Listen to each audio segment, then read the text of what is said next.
பரதன் ராமனை தேடி கானகம் வருவான். வரும் பொழுது நாடே திரண்டு வரும், தேவிமார்கள் வருவார்கள். அத்தனை பேரும் வரும் பொழுது நிறைவு படகில் பரதன், அரச தேவியர் மூவர், கோசலை, கைகை, சுமித்திரை இருப்பார்கள். அழகான ஒரு காட்சி. அந்த படகை செலுத்துவது குகன்.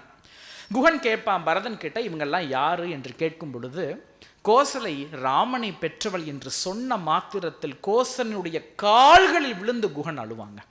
அவனுடைய கண்ணீரை எப்படி கம்பர் வர்ணிப்பார் தெரியுமா? அப்பொழுது கோசலை கேட்பாள், யாருப்பா இது?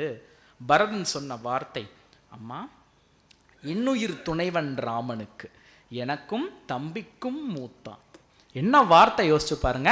ராமன் தோழன்னு சொல்லிட்டு போன ஒரு சொல்லை அந்த குடும்பமே அங்கீகரிக்கிறது பெருமக்களே. கோசலை சொன்ன வார்த்தை, நைவீர் அலீர் மைந்தீர், பிள்ளைகளே அழாதீர்கள்.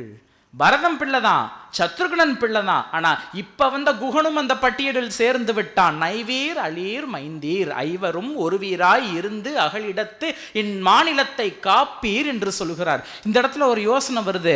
அயோத்தி மாநகரம் 4 சொந்தம் என்று சொன்னால் கூட புதியதாக வந்த சகோதரனுக்கும் பட்டா போட்டு கொடுப்பதற்கு தாய் தயாராக இருக்கிறாள் என்றால், தன் மகன் யாரை தோழன் என்று தேர்வு செய்கிறானோ அவனுடைய உயரம் அத்தகையது என்பதை அந்த குடும்பமே உணர்ந்து வைத்திருந்தது.